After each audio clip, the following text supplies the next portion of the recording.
day is going well. The sun's out today. It's bright. No more rain. I hope our lives can be bright and warm and joyful, etc. So I say the story that Vladimir Putin wanted to came to Moscow to visit one of the big schools there, and he got he wanted a photo op to show how he cares about education, and he's sitting with all the children, and he's telling them how we have the greatest army, and we're saving the world, and we have the greatest medicine, and we're the smartest people, and we have the best doctors and the best engineers, etc., etc. And then he was going to take a question and answers, and the kids raise their hand. And the first kid raises his hand, and his name is Sasha. He says, Sasha, what's your question? And Sasha says, well, my first question is, why did we invade Crimea? It's a sovereign country, Ukraine, and why would we invade them and conquer Crimea? And secondly, why would we be fighting with NATO and the whole Western world? And suddenly, as the kid asks questions, before Putin could even answer, there's a ring in the bell. It's lunchtime. So the kids go out to lunch, and they play, and after lunch, they come back, and Putin says, you know what, I didn't realize it was going to be lunch. We took a break. I'll continue with my questions and answers. So he gets the questions and answers, and the kid raises his hand. He says, what's your name? He says, my name is Mishka. He says, and yes, what's your question? He says, I have 4 questions, right? That's why I say this joke, because the 4 questions that I got, he says, and what's your 4 questions? He says, the first question is, why did we invade Ukraine? The second question is, why are we fighting the Western world? The third question is, where is Sasha? And the fourth question is, why was recess an hour early than usual? In any case, the point being the 4 questions and the Seder, we'll go on to a thought. So many people have been speaking about the idea that many of us will unfortunately have family or friends spending the Seder alone. If they're elderly, because they don't want to risk getting the virus, because they're just stuck at home, etc. And some people are lonely and unfortunately spend the Seder themselves every year. We've been blessed for the 20 years that Gurney and I have been here, that every year we've had a public Seder, and we've had 100 plus people always, and both nights, and unfortunately this year we won't be having it. And although I've reached out to all the people that usually came, especially people that did not have family and relied on us for the, okay, this is a family thing. Beryl, what's wrong? Come here. Especially those of us that relied on me as their family, so to speak. And Chabad, come, you can sit on Tati. And I reached out to them and made sure they had what they need. We'll send them a Seder kit, etc. But the truth is that the question still arises: how do you get to do a Seder and be able to celebrate freedom when we're so lonely? So I want to tell you a thought in the story. This is called real life. Not just for the Facebook Live, but this is what happens on an average day and during the average day between all the kids. When someone's crying, someone hurt someone else, and someone wants daddy or mom. And you know what? This is the best place and the best thing to do. So you'll have to bear with Beryl. You want to say hi to everyone on Facebook? What?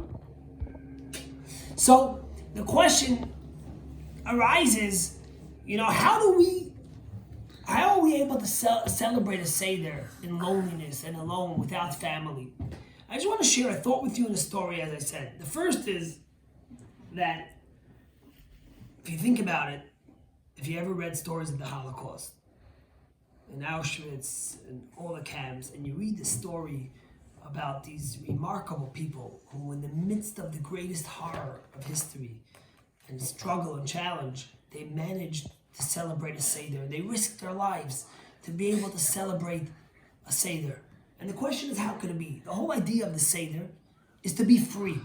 We sit down, we bring out all our silver and our gold, and we set the table so beautifully. And for a month before, we're talking about what kind of brisket we're going to have and how we're going to make it. And we dress in our finest. And the question is, how could it be that something that celebrates freedom and something that celebrates joy should be done in a place where you're the ultimate slave, where every right of yours, everything that represents freedom has been taken away from you and you've been deprived of. And the answer is like this. That when God took the Jews out of Egypt, it wasn't just a one-time thing. It was a gift that God gave the Jewish people to appreciate and to fight and to yearn for freedom for every human being. If you look throughout the history of the world, every time there have been an oppressed people fighting to be free, the Jews have been on the forefront of that fight. If it was for the communism in Russia, I know my Grudy's from South Africa, and I know even in South Africa during apartheid, the Jews were at the forefront fighting against apartheid and for freedom. That's the nature of the Jew. And that's a gift that God gave us when he took us out of Egypt. He gave us not just a physical freedom, but he gave us the inherent love and joy and passion to always yearn for freedom, to always fight for freedom, to always understand that a human being is given the gift of freedom from God, and that's what we should expect.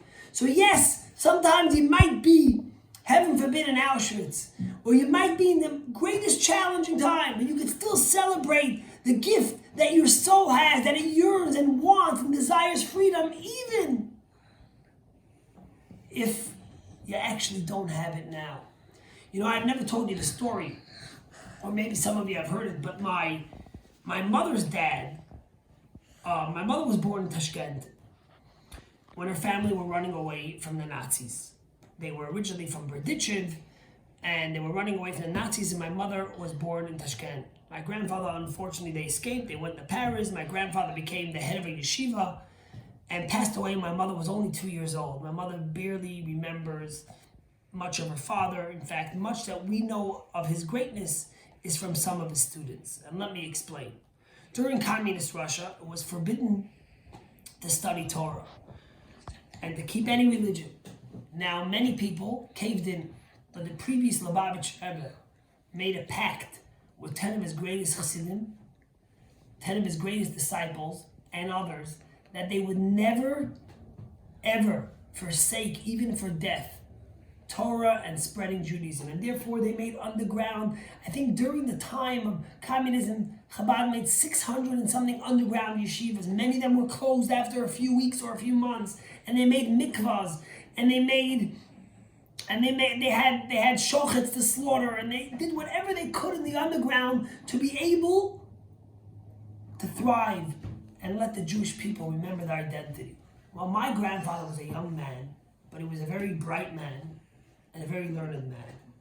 And at a very young age, he became the Rosh Yeshiva, the head of one of the yeshivas, where many of the greatest Chabad rabbis today that led Chabad, if it was in Florida and all over, were his students. And he was only a few years older than them, but he was the dean. And one time they started a new yeshiva, and my grandfather was teaching, and the KGB broke in and they caught him. And they wanted to know who were the fathers of these kids who let their kids come to learning yeshiva against communist rules. And my grandfather refused to tell them. He said, in fact, the parents don't even know. To protect the parents, he said, they don't even know. And I was the one who snuck them away. And my grandfather was thrown into prison, where he spent 2 years, and that's where he originally got sick, which ultimately led to his death. But while he was in prison, there's a story in Talks and Tales and Shmuz, and one of the books given out by the Kahat Society in New York, which speaks about his Passover. And it says how one year my grandfather, he was devastated. He didn't know he wasn't going to have matzah. He wasn't going to have all the things he needed for Passover. So what did he do? All the prisoners respected him because they saw his integrity and his spirituality. So he made a deal. For a while before, he was trading some of his stuff to the prisoners to be able to get their cubes of sugar, that they got 1 cube every day. And by the Seder, he took the cubes and he piled up 3 cubes of sugar, one on top of the other. Sugar is kosher on Passover. And he used them as his 3 matzahs. And he said that the tears of being in prison was his maror, was his bitterness. And it's a long story, and I'm not going to give you all the details. But I think about my grandfather. In the greatest of challenges and struggles in communist Russia, thrown into Gulag wasn't fun. And being able to be there, and yet in the depth of it, giving up so much, just that he should be able to celebrate a Seder. And I think this year, physically, we might not be with the people we want to be for the Seder. We might not have the merit to have all the delicacies we're used to and the little grandchildren or the grandparents around us. But if we put our mind to it and cherish the freedom and the gift that God's given us, to always yearn for freedom and appreciate it, and cherish the gift that we are God's children, and He made us free, and He allowed us to celebrate this day, then our Passover Seder will be special. And I'll leave you with one last thing again, as I did yesterday. If you know someone who doesn't have a place to be for the Seder, or if you know somebody, who doesn't have food, that we could send them, or matzah or wine, please let us know. If you have one friend or two friends that are alone, and you could call them and encourage them and give them a tidbit, tell them something special they could do for the Seder to enrich it, there will be no greater thing. Let us all together remember that although some of us might be lonely physically, none of us will be lonely spiritually and emotionally. And when we celebrate L'Shana Haba B'Yerushalayim,